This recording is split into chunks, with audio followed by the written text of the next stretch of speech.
Welcome to one of the most unsettling cases ever documented in the history of the Missouri Ozarks. Before we begin, share in the comments where you're watching from and the exact time you're hearing this narration. We're always interested in knowing when and where these chilling accounts reach people. The old county records described it as nothing more than a necessary renovation. That's how the West Plains Gazette reported it in October 1904. A simple notice stating the Howell County Jail would be temporarily shut down for structural improvements. The limestone jailhouse, a three-story structure that had stood since 1883, was beginning to show its age. Moisture had supposedly weakened the foundation, according to Commissioner Thomas Wilford's official report. But what followed became one of the darkest and most concealed chapters in Ozark history, a story buried for over half a century in scattered records and whispered accounts. The jail sat on the edge of West Plains, partially hidden behind a thick grove of oak trees. From the main road, only the top floor could be seen, giving it the appearance of a modest building. In reality, it stretched deep into the hillside, with two underground levels that remained cool throughout the year. At first, that feature was praised for keeping prisoners subdued during the sweltering summer months. By 1904, the facility held 23 inmates, most serving time for petty crimes like theft, drunkenness, or unpaid debts. The design reflected late 19th century theories of institutional architecture. The upper floor housed the sheriff's quarters, administrative offices, and low-risk inmates. The middle level contained the general population in a semicircle of iron, barred cells centered around a guard station, a stark adaptation of the panopticon layout, meant to allow constant surveillance with minimal staff. The lowest level was barely mentioned in official documentation. It held isolation cells, storage rooms, and cramped corridors cut directly into the limestone bedrock. Local geologist Samuel Burnham had noted in an 1887 survey that the jail was constructed atop a natural cave system. Builders incorporated sections of the caves into its foundation, sealing some passages and widening others. That unusual base caused chronic dampness, frequent groundwater seepage after heavy rains, and ongoing respiratory problems among both inmates and staff. Sheriff Nathaniel Dawson kept meticulous records of the jail's daily operations. His compact handwriting filled leather-bound ledgers with names, sentences, and detailed notes on prisoner behavior. On September 28, 1904, Dawson logged that a structural inspection would be conducted by Mason James Harlow. The following day's entry was uncharacteristically brief. All prisoners transferred to Springfield for temporary holding during repairs. That entry contained no list of names, no transportation records, no confirmation of receipt from Springfield authorities. Until then, Dawson's logs had always noted every detail of prisoner movement, times, routes, escorts, and signatures of arrival. This sudden break from routine was the first of several troubling irregularities. The county treasurer's books showed no funds for prisoner transport or housing elsewhere. Stable records confirmed the county's prison wagon never left its shed during those days. The railroad station's manifests listed no prisoner transfers that week. It was as if 23 men had simply disappeared overnight. This anomaly lay hidden until 1958, when local historian Margaret Evers uncovered it while researching county architecture. What began as a study of limestone building techniques soon spiraled into something far darker. Evers discovered that Springfield's detention center had no record of receiving any Howell County inmates that fall. In fact, Springfield's jail was already at capacity due to a surge of labor dispute arrests. So where had those 23 men gone? Evers, a retired teacher known for her precise research, began cross-referencing every county record she could find. Her preserved notes, stored today in the Missouri Historical Society archives, show her growing alarm as pattern after pattern confirmed the same disturbing truth. There was no trace of the inmates after September 1904. The 1900 census listed their names clearly, but afterward no records of them exist. No marriages, no death certificates, no military registrations, no property deeds, no tax documents, no later census entries. At a time when government record-keeping was rapidly expanding, the total disappearance of 23 individuals could not be chalked up to clerical oversight. It suggested intentional erasure. Evers eventually located Eleanor Poot, then 84, who had worked as the jail's cook from 1901 to 1905. Her testimony, captured on a crackling reel-to-reel tape now stored in the archives, provided the first real glimpse into what may have happened. They brought in workers I'd never seen before, Poot recalled. They weren't local men. Word was they came in from St. Louis, Poot recalled. Most of the work was done at night. Sheriff Dawson told me not to come in for about 2 weeks. Said the dust from their work on the walls would make the kitchen unusable. Her voice dropped almost to a whisper as she described her return. When I came back, the place smelled different, limed, and something else, something that made my throat close up. Pute went on to note the strange changes in the jail staff after the renovation. The guards, who had once been rowdy, always joking and laughing, now avoided eye contact and spoke little. Deputy Collins, who had never touched alcohol before, began drinking heavily, saying it was the only way he could sleep. Sheriff Dawson often shut himself in his office for hours. Meals were left untouched on his desk while he sat staring at the wall. The renovation also coincided with sudden shifts in local politics. Commissioner Thomas Wilford, who had pushed the project through, was quickly promoted to a state position, an unusually big leap for someone from a small Ozark county. Sheriff Dawson resigned by December 1904, citing poor health, though neighbors later remarked that he appeared perfectly fit when he left for Arkansas. Within 6 months of the jail's reopening, nearly every official tied to its operation had left town. Deputy Collins's story ended most grimly. In January 1905, his body was found in the Current River. The coroner ruled it an accidental drowning, blaming alcohol, but a surviving report from the investigating officer raised unsettling questions. Why had Collins gone to the river in the dead of winter, miles from his home, without a horse or wagon? Other guards fared no better. One abruptly moved to California without telling his family. Another signed on to a Washington logging crew despite no prior experience in such work. A third simply vanished, leaving behind his furnished home and uncollected wages. The building itself was not spared from oddities. Side-by-side comparisons of photographs before and after the renovation revealed the walls had thickened, shrinking the cells by about 18 inches on each side. The new limestone was a different shade and texture than the original. A 1962 architectural study later noted that the renovated walls were unusually dense, with none of the hollow spaces typically seen in 19th century masonry. The most drastic changes were underground. Original 1883 plans showed 17 cells and interconnected corridors in the lowest level. The 1905 plans recorded only 9 cells and simplified hallways, with no explanation for the reduction, despite overcrowding being the official reason for renovation. County records revealed even more peculiarities. One clerk's note detailed massive purchases, 200 layers of quicklime, 80 bags of Portland cement, and specialized ceiling compounds, far more than a standard project required. Stranger still were items grouped under miscellaneous construction supplies, 25 pounds of laudanum, 18 leather restraints, and 6 cases of chloroform. The order bore Wilford's signature. No explanation was ever offered as to why a renovation needed sedatives and restraints. Curiously, the West Plains Gazette, normally thorough in tracking county spending, made no mention of the jail's renovation costs. This silence stood in sharp contrast to their detailed reports on other projects, like the courthouse clock tower repair that very same year.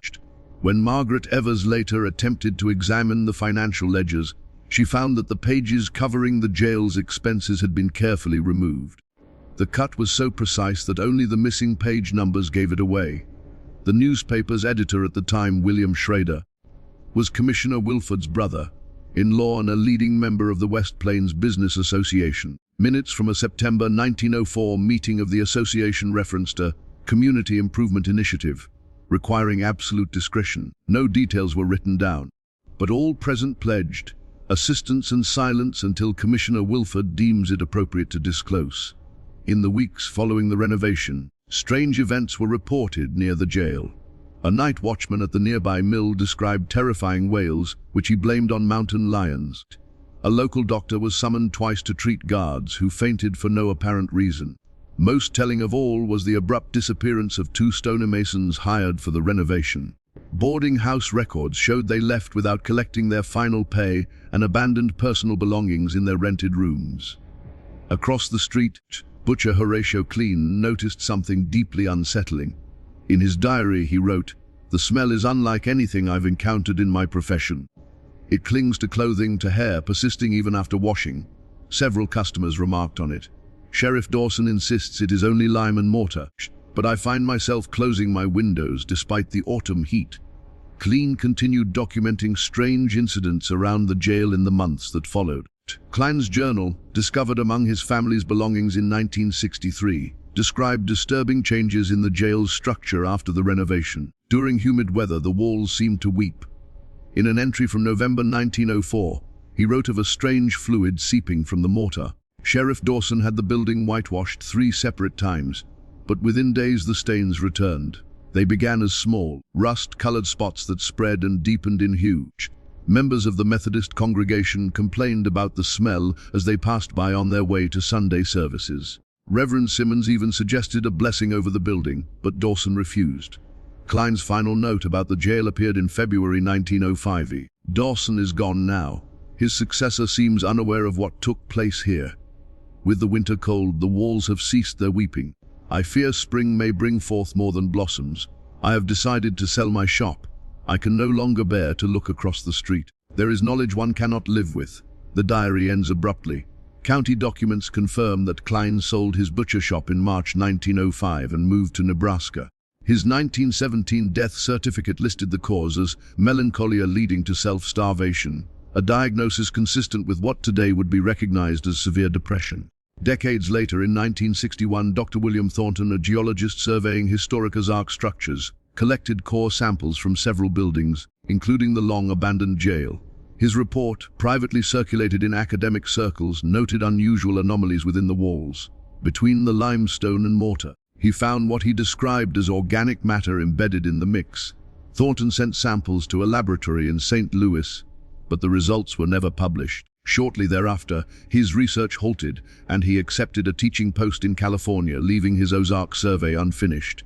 Among Thornton's personal papers, found after his death in 1968, was a journal describing his unease with what he uncovered. In an entry dated November 18, 1961, he wrote, "The material appears organic in nature. I requested further analysis, but was told the samples were compromised in transit. This explanation does not hold. Given the preservation methods used, I cannot shake the suspicion of deliberate obstruction." Later entries grow more alarming. Thornton recorded a call with Dr. Mimer at the lab. The man, once known for exhuming colonial graves to study soil changes, now refused to discuss the samples. He told Thornton, "Some matters are best left to rest." Thornton soon experienced mounting difficulties. His equipment failed without cause. Hotels suddenly reported no vacancies. Research permits were revoked, and his university funding was slashed despite prior approval. By December 1961, he wrote, "I cannot shake the feeling that I am being deliberately hindered. Yesterday I returned to my motel to find my sample case tampered with. Sections from the lower level of the jail are missing. The sheriff dismissed my report, but when I explained what was stolen, his demeanor changed. He asked probing questions. What I hoped to discover, who commissioned my work." Thornton's last note about West Plains reads, "A visitor came to my motel today. He presented credentials from the State Historical Commission, though his interest was less scholarly than cautionary. He warned that historical study sometimes opens doors best left closed, especially in towns with long memories. I will end my work here sooner than planned." Thornton's widow later revealed that he refused to speak of his Ozark research afterward, even with close colleagues. Despite several offers, he never returned to Missouri. At a geology conference in 1965, when West Plains was mentioned, witnesses said he abruptly excused himself, visibly shaken. The jail itself remained in operation until 1927, when a new facility was built nearer the courthouse. Over the next 2 decades, the old structure saw various uses: a storage depot, an emergency shelter during floods, even a cannery during wartime rationing. Yet workers consistently reported an oppressive atmosphere inside. Maintenance crews noted persistent dampness that no sealant could keep back, moisture seeping through the same sections of wall time and again. Attempts to repurpose the old jail continued well into the 20th century. A proposal to convert it into a community center in 1932 failed after initial assessment, and a plan to use it as a National Guard armory in 1941 was quickly abandoned. The official reasons cited ranged from poor interior design to persistent moisture problems. Yet one engineering report went further, noting a consistent reluctance among workers to remain inside the structure after nightfall. From 1930 to 1939, caretaker Walter Simmons kept a meticulous log of maintenance issues and strange occurrences. Preserved in the county archives, his notes reveal a building that defied normal upkeep. Pipes burst repeatedly even after full replacements with new materials. Electrical systems failed without cause, sometimes during clear weather. Certain rooms, especially in the lower levels, experienced abrupt and unexplained temperature shifts. Simmons also documented behavioral changes in those who entered the building. Visitors to the upper floors reported nothing unusual, he wrote in 1937, but those who ventured below rarely came back a second time. Workers assigned to the boiler room abandoned their jobs on 4 separate occasions, forfeiting pay rather than return. When pressed, most offered vague excuses about bad air or a feeling of unease. One man, more candid than the rest, admitted he felt watched by something hostile when repairing the northeast corridor. Former night watchman Edwin Holt provided testimony to the West Plains Historical Society in 1955 about his time guarding the building between 1928 and 1931. "Those walls weren't right," Holt recalled. He often heard faint tapping from within them, like someone striking the stone with their last ounce of strength. At first he searched, believing an animal might have been trapped, but after countless fruitless rounds, he avoided the old cell blocks altogether after midnight. Holt spoke of one wall in the northeast corner of the lowest level, a place no one dared approach. Even vagrants who sought shelter refused to sleep against it. One stormy night, he witnessed a dark substance seeping from the mortar. It wasn't water, it was thicker, and the stench reminded him of the slaughterhouse outside town. By morning it had dried, but when a mason was called to inspect, the man took one look and refused the job outright, even when offered extra pay. The Historical Society files include accounts from 3 others who worked in the building during its post-jail years. All described similar experiences: patches of wall that stayed unnaturally cold even in summer, unexplained noises emanating from solid masonry, and a constant sensation of being watched by something trapped and angry. Dorothy Welch, a clerk during the cannery's brief run in 1943, recounted an incident involving a young worker named Timothy. Assigned to the lower level, he burst upstairs in terror, claiming he'd heard voices coming from inside the walls. Welch and several co-workers followed him down but heard nothing unusual. The next day, Timothy failed to report for work. His boarding house confirmed he had packed up before dawn and left town on the early bus, leaving no address behind. Welch added this was not unusual. During the cannery's 6-month existence, 7 employees quit without notice after being assigned to the lower floor. They simply never returned. When the cannery shut down in December 1943, the manager's closing report recommended demolition of the building. Officially, he cited chronic worker retention issues and recurring equipment failures. The report avoided mention of employee testimony, referring only to atmospheric conditions that made the structure unsuitable for food processing. Then, in 1949, part of the northeast corner collapsed, leading to a discovery that briefly reached the local papers before vanishing from public record. The West Plains Daily Quill initially reported that workers clearing debris had uncovered what appeared to be human remains embedded in the wall. The next day's expected follow-up was replaced instead with an article on agricultural prices. When researcher Margaret Evers later tried to track down police or coroner's records, she was told none existed. Yet a single photograph survived in the private collection of reporter Samuel Kent, discovered after his death in 1960. The image showed what looked unmistakably like a human femur protruding from concrete.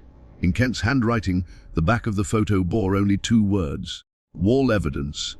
Kent's widow recalled that in the weeks before his sudden fatal heart attack, her husband had been consumed by what he called the story that would define the century. She remembered one night in particular when he returned home visibly shaken.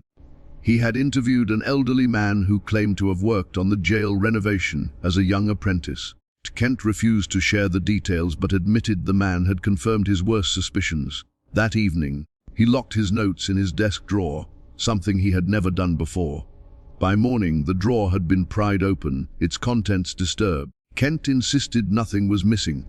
3 days later, Kent was dead.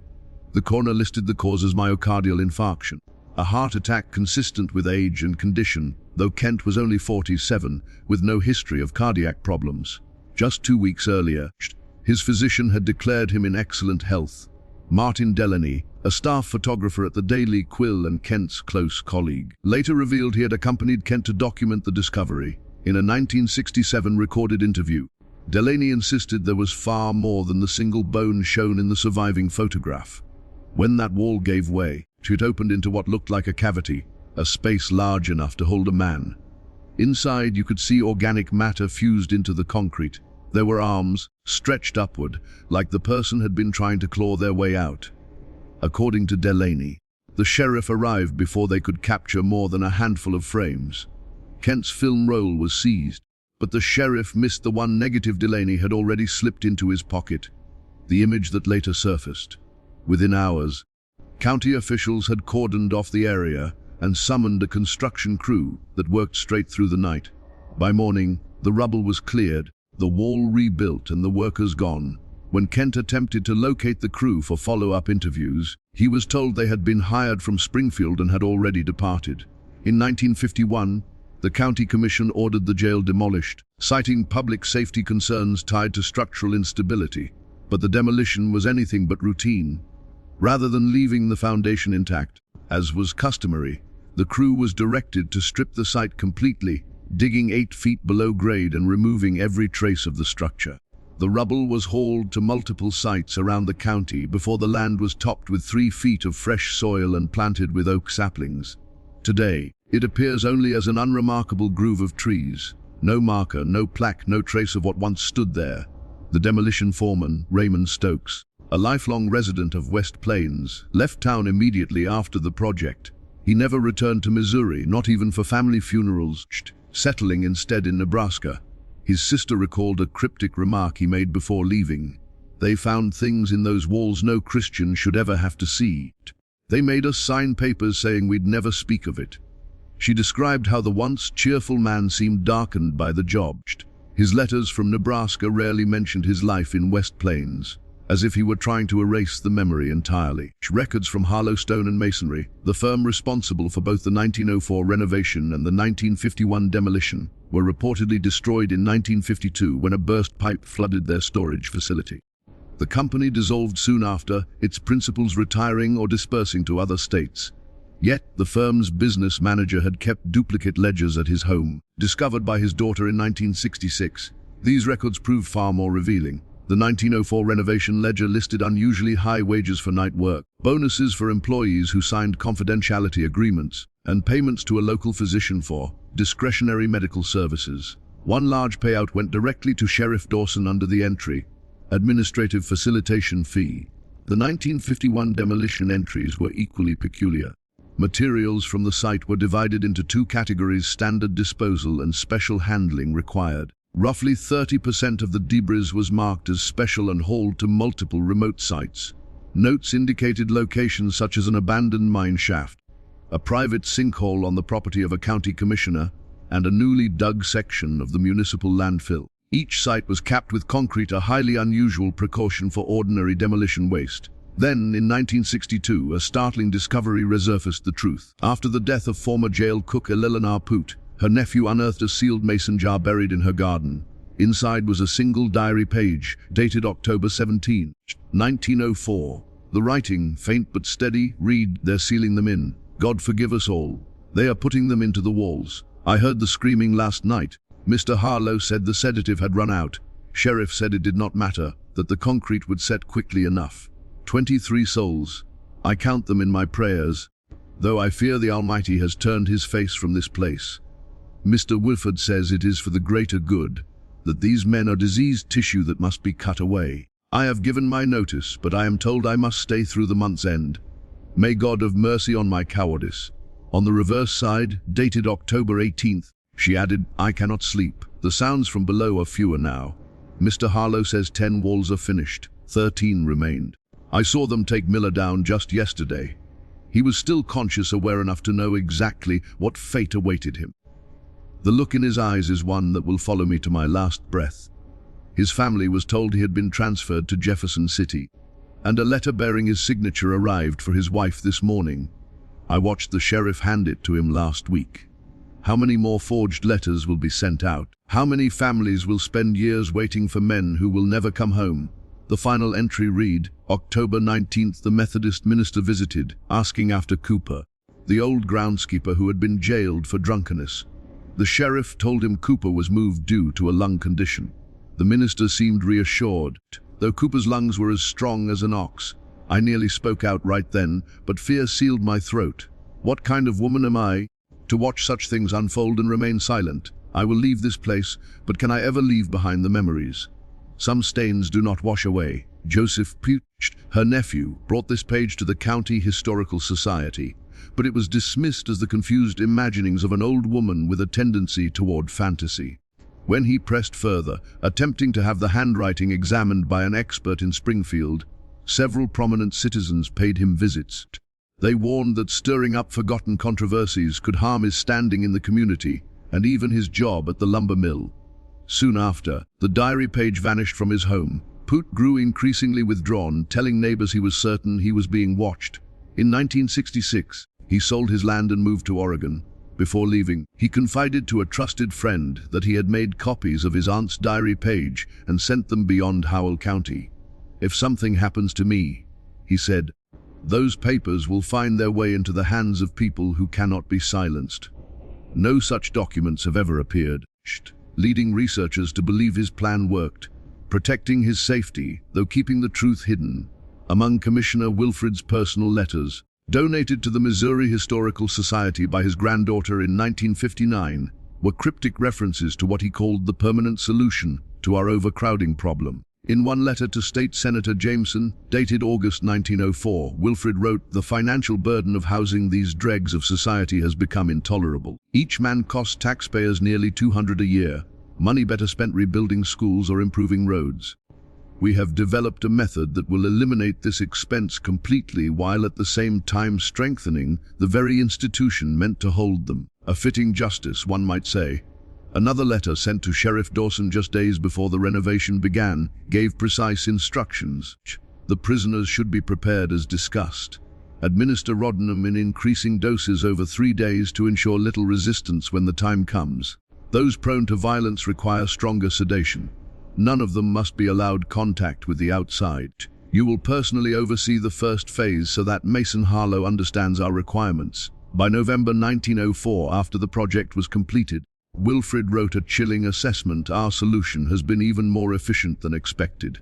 The structure is sturdier, the problem cases permanently resolved, and the costs erased. There were admittedly difficulties with the final subjects, who had developed tolerance to the sedative. Arlo assures me that any noises during the process would have been mistaken for ordinary construction.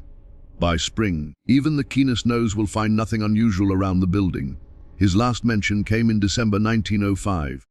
By which time he had assumed a state post in Jefferson City. The West Plains matter remains fully secured. Dawson's departure was unfortunate but unavoidable. Given his growing instability, his successor appears suitably disinterested in the previous administration. "I have ensured the financial records are properly adjusted and the relevant documents secured in my private files. Time will finish what we began, burying memory as surely as we buried the problem itself." A review of court documents from 1903-1904 revealed that, in the months leading up to the renovation, Judge Henry Crawford had imposed unusually harsh sentences for minor infractions. Offenses that would usually merit 30 days became 6 months or a year. The jail quickly swelled past capacity, with newspapers describing it as unsanitary and hazardous. Crawford's personal journal, found after his death in 1931, offered cryptic remarks on this period. "The severity serves a greater purpose," he wrote in July 1904. "Wilfrid's solution, though extreme, will resolve several matters at once. I hesitate, but I am persuaded of its necessity. The community must be protected, and our resources must be directed toward worthier ends." Crawford received an appointment to the State Appeals Court in 1905, a rare promotion for a rural judge. Judge Crawford had no known political ties. Yet his private notes revealed something more troubling. Beside the names of certain defendants, he scribbled symbols that aligned with prominent West Plains families. Jacob Miller, sentenced to 8 months for horse theft, bore the name Whitford. Beside his entry, Samuel Whitford being the largest landowner in town. Thomas Cooper, jailed for 6 months over drunkenness, was marked with Scrodder, the family of the local newspaper editor. When compared with other records, a pattern emerged. Every man who vanished during the renovation had some tie to the town's elite. Some had witnessed questionable dealings. Others were linked romantically with the daughters of leading families. Several had threatened to expose fraud or corruption. They were loose threads in the tightly woven fabric of West Plains society. threads the renovation cutaway for good. Medical examiner reports from 1904 add to the suspicion.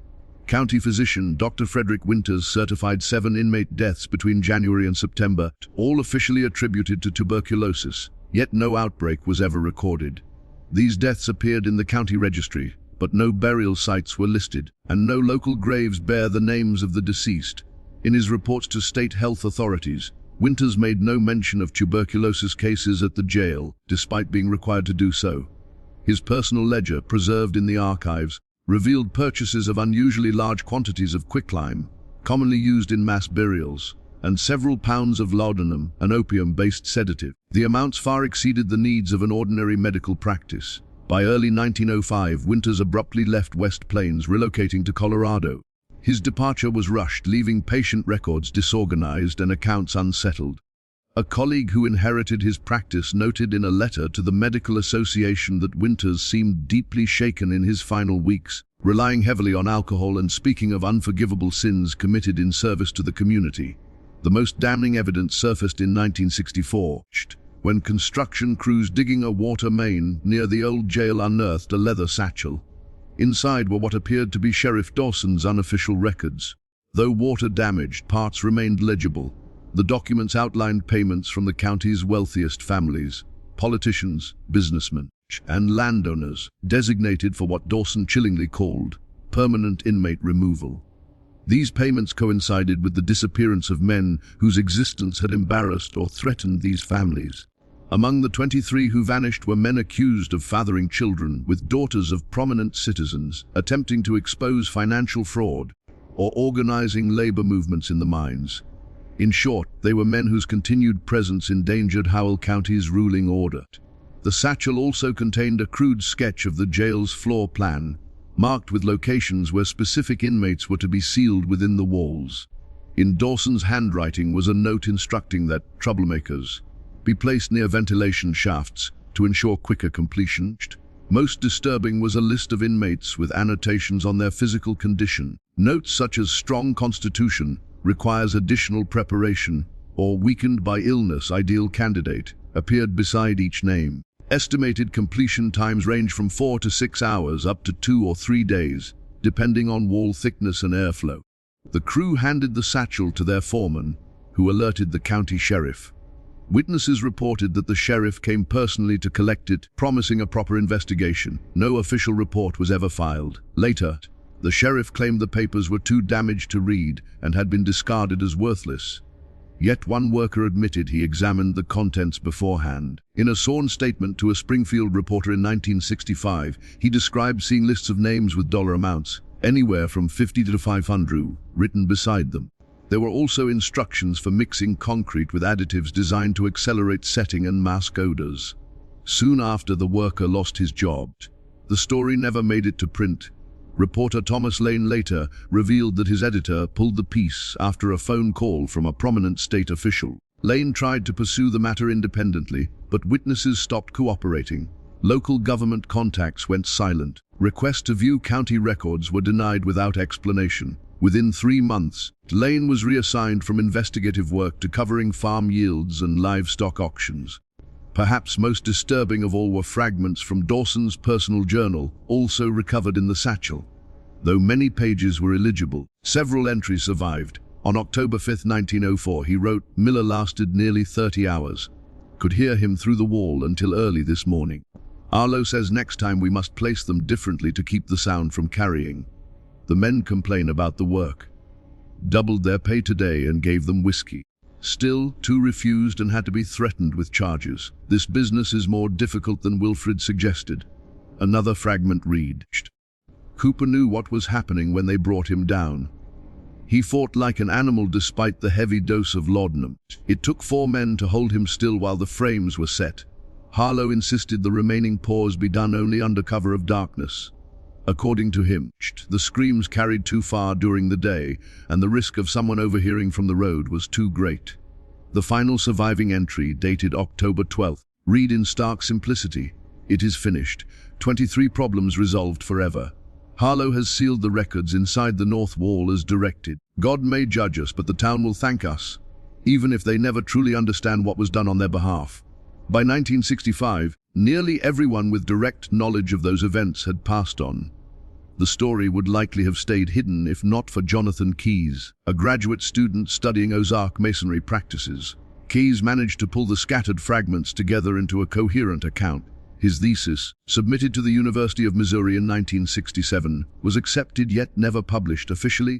The manuscript was said to rest in the university's special collections, but later researchers who sought it out were told no such work existed in their archives.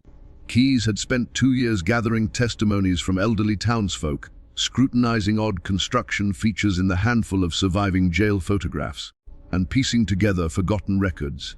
His persistence led him to a retired mason who had once apprenticed under James Harlow, the contractor who oversaw the 1904 renovation. According to Keyes' notes, this source confirmed the unbelievable truth that inmates had been built into the very structure itself. In Keyes' journal, he recorded the man's words, "They built the forms around the prisoners. Drugged, yes, but alive when the concrete was poured." Harlow had calculated wall thicknesses with precision, ensuring each human body would be fully contained while the building retained structural stability.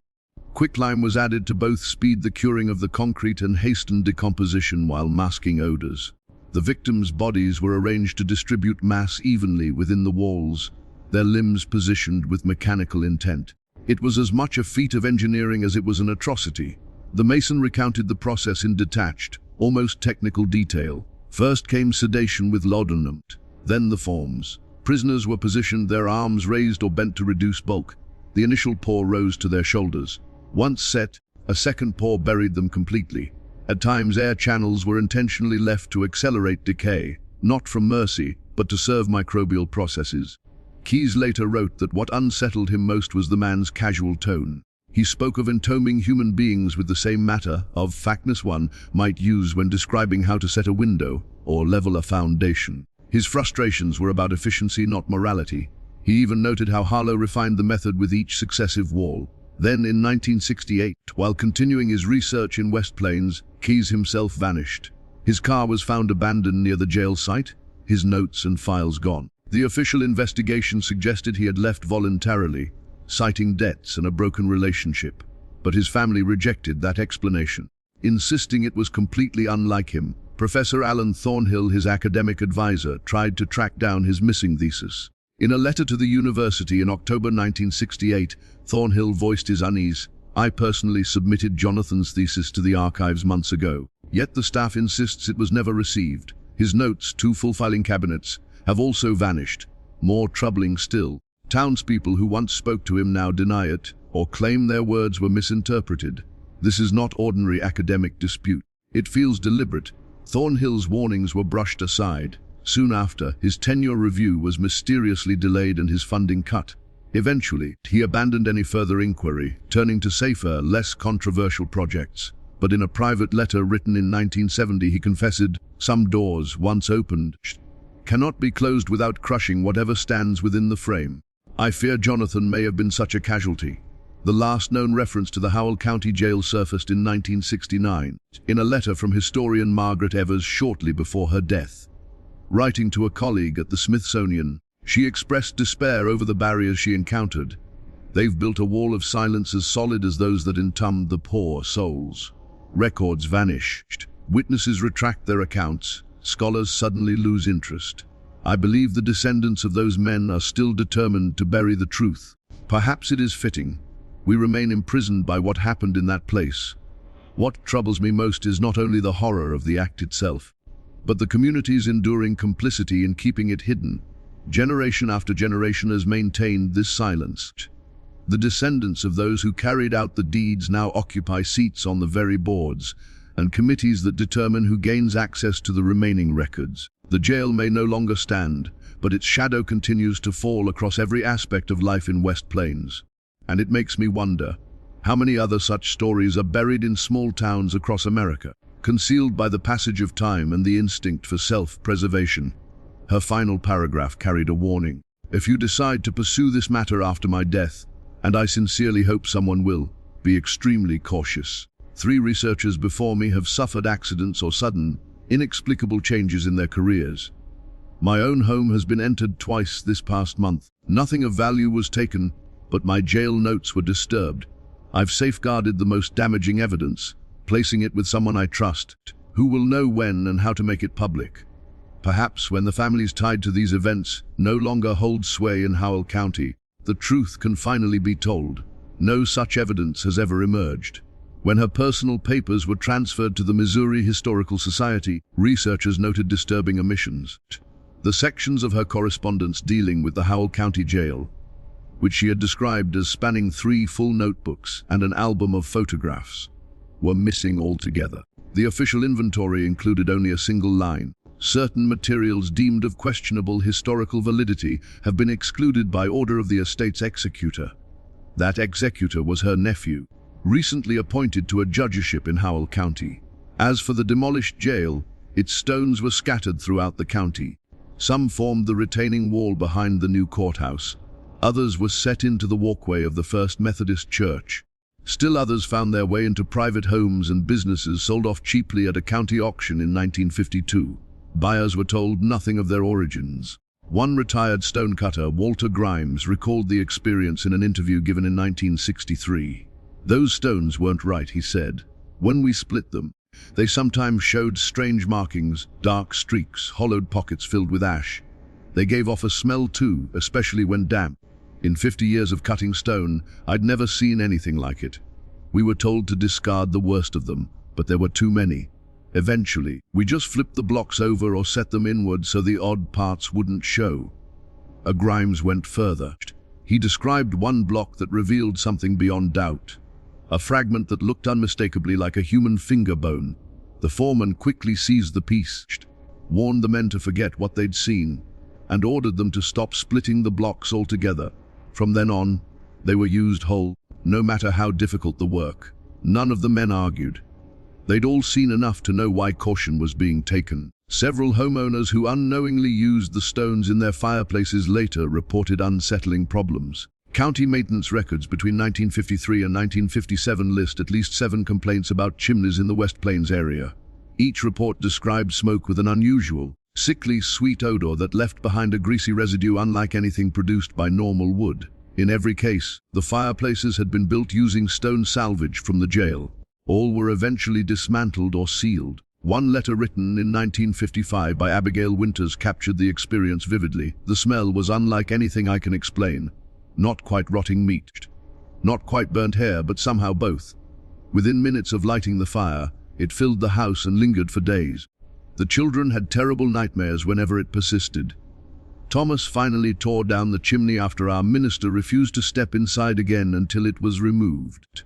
The mason who rebuilt it wouldn't say what he found in the stones, but he refused payment and left our property in a hurry." In the Ozark Hills, to the memory of 1904 never fully faded. Families who profited from the removal of those 23 men remain influential even now. The ground where the jail once stood is untouched, a grove of towering oaks grown over its foundation. Visitors occasionally describe the spot as unnaturally still, as though the earth itself is waiting. Proposals to redevelop the land have surfaced many times, but none succeed. In 1972, a plan to build a community center was struck down unanimously by the county commission, despite wide public support. Commissioner Harold Wilford, grandson of Thomas Wilford, claimed the soil was unsuitable, though no geological study had been conducted. Similar efforts in 1986, 1994 and 2003 all met the same fate, blocked for reasons ranging from environmental concerns to zoning complications. In every case, the deciding voices belonged to descendants of the very families tied to the events of 1904. Not once did the official debates mention the site's true past, but its silence speaks louder than words. Longtime residents have often remarked that those, the know, seemed particularly insistent on leaving the land untouched. The full truth of what transpired during those grim autumn weeks may never be revealed. Archival materials continue to vanish. Even digitized newspaper files from 1904 display unexplained corruption in precisely the ranges that would cover key events. Researchers who show too much curiosity consistently report unusual roadblocks when trying to access documents tied to the jail. In 1957, a folklorist gathering Ozark legends recorded a curious statement from an elderly Howell County man. When asked about local building practices, the man replied, "Folks around here don't use old limestone, not since the jail trouble. They say those walls held on to the misery of the men trapped inside. Stone remembers. You put a man's suffering into the rock, and it will bleed into your house year after year. When pressed for clarification, the man became visibly unsettled. Some stories aren't meant to be passed along, he insisted. Some memories are poisoned. You don't cork them up for future generations to swallow. Other fragments of local lore allude indirectly to the jail. Parents were known to warn disobedient children that the old walls still have room for one more. Among older residents, vindictive acts are sometimes described as jail justice, though few can, or will, explain the phrase's origin. In 1998, a local history teacher attempted to introduce the jail's past into her curriculum. Though she framed it cautiously as unverified rumor, administrators blocked the lesson, calling it disruptive to community harmony. When she continued to push the issue, citing academic freedom, her contract was quietly terminated. Perhaps the most revealing discovery involved the core samples taken by Dr. Thornton in 1961. According to laboratory files later leaked by a former employee, initial analysis confirmed the presence of human bone fragments and organic material embedded in the wall remnants. But before the full report could be finalized, both the samples and the paperwork were seized by men who claimed to represent the Missouri State Historical Preservation Office, an agency that, state records later confirmed, did not exist at the time. One technician who handled the testing gave a sworn statement in 1966 to a Springfield lawyer. He described unmistakable human bone, showing tool marks consistent with chisels or trowels. More disturbing were small tissue samples that had not fully decomposed. Microscopic analysis revealed a cellular response consistent with entrapment in curing concrete while still alive. These were not post-mortem remains. They belonged to men encased while breathing. Shortly afterward, the technician was reassigned to another laboratory. When later contacted by researchers, he denied ever working on Howell County material, insisting that any document bearing his name had been fabricated. The attorney, Vernon Hayes, refused to let the matter drop. His private files, examined after his death in 1978, revealed letters exchanged with other investigators across the Ozarks. Hayes had uncovered whispers of similar events in at least 3 additional counties during the same era. In each case, inconvenient individuals had vanished during construction projects overseen by officials connected to the same interwoven network of businessmen and politicians that operated in West Plains. Hayes intended to compile these findings into a book titled Buried Justice: Institutional Murder in the Ozarks. The manuscript was never completed. 2 weeks after meeting with a publisher, Hayes died in what was ruled a hunting accident. Meanwhile, in the Howell County Courthouse basement, one storage box labeled 1900-1905 sits conspicuously empty. Inside is only a single index card stamped with the words, "Materials temporarily removed for preservation, 1962. Decades later, those records have never resurfaced. The archivist who processed the removal, Harriet Winters, left troubling notes in her private journal. "The men carried credentials I did not recognize," she wrote. "When I questioned the removal of entire years' worth of documents, they assured me it was part of a statewide preservation program. They promised microfilming and return within 6 months. The authorization form bore the county executive's signature, though it looked hurried and irregular. Something about their demeanor frightened me. I noted precisely what was taken, Sheriff Dawson's logs and Judge Crawford's sentencing records among them, and locked that list in my safe deposit box. But after her death in 1966, no such inventory was ever found. The box contained only heirlooms and family papers. The bank manager confirmed that Winters had accessed the box just 2 days before she died, suggesting she may have removed sensitive materials at the last moment. In 1969, another crack appeared in the silence. An aging mason named Harold Winters, who had apprenticed under contractor James Harlow, left a sealed confession with his attorney. Upon his death, the document was opened. It stated simply, "The walls were 2 feet thick when we finished. The men were placed alive inside the forms, and the concrete poured around them. Quicklime was mixed into speed decomposition and masked the smell. Some lingered for hours, others for days. We were told they were all violent criminals bound for the gallows anyway. I now know that wasn't true. I've carried this truth like stones in my pockets, dragging me into dark water. May God forgive what we did in that place." Winters's confession included highly specific technical details that matched the architectural anomalies later noted by researchers.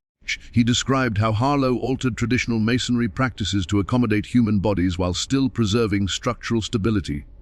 The walls, he said, were built in segments, with wooden forms constructed around drugged but conscious men.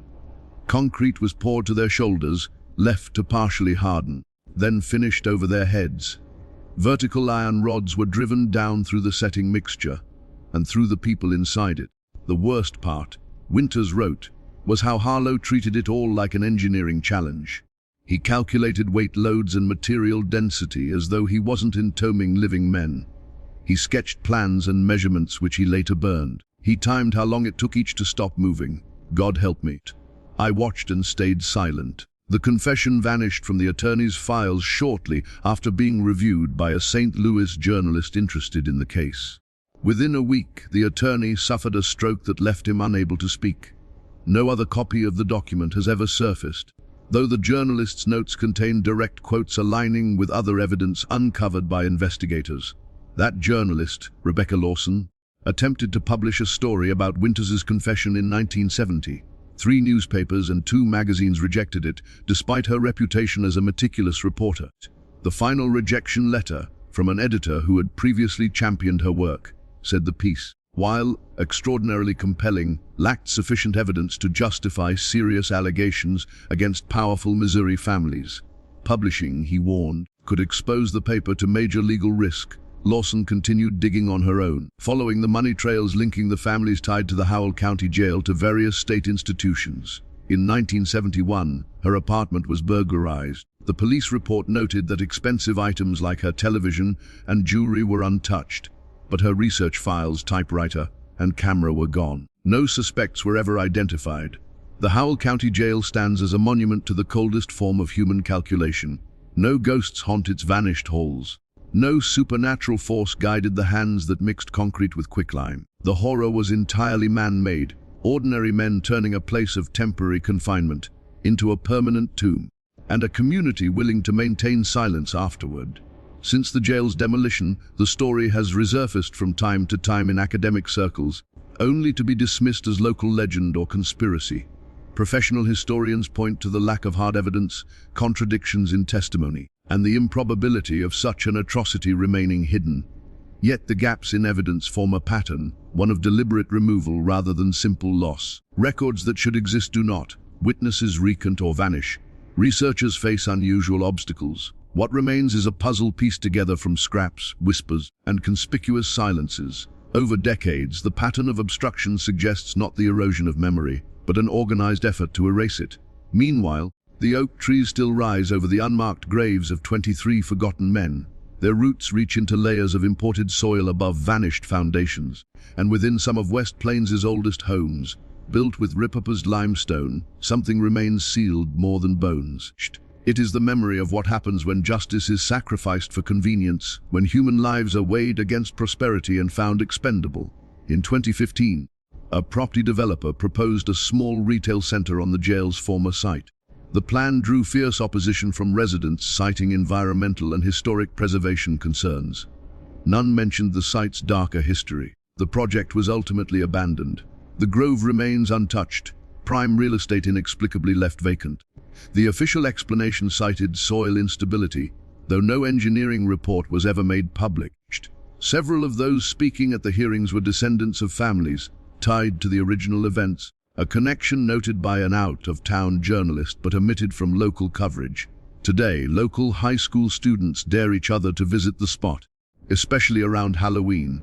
Some describe a heavy silence under the oak canopy, a stillness that seems to swallow sound rather than lack it. Others claim to feel watched. Adults dismiss these stories as teenage imagination, yet each year new kids return with the same accounts. In 2010, a psychology professor from the University of Missouri carried out an informal experiment, bringing 30 students to the site without disclosing its history. Nearly 60% reported feelings of unease while moving through the grove. When pressed to describe it, they used words like oppressive, watched, and trapped. The professor noted that these reactions were far above those recorded at comparable control sites with similar terrain, but without the same history. The limestone walls of the Howell County Jail have long since crumbled, scattered or buried beneath soil and time. Yet somewhere in the Ozarks, perhaps in a courthouse basement or tucked away in a family attic, evidence of these events still waits, ready to push through the carefully built walls of silence. The next time you pass an old stone wall in the Ozarks, pause and place your hand against the limestone. In the porous surface in the ancient calcium carbonate formed from seabeds millions of years old, something lingers. Not memory as we usually think of it, but an imprint of final moments, sealed by those who believed some secrets could remain entombed forever. They were wrong. The story of the Howell County Jail has emerged in fragments, passed down across generations.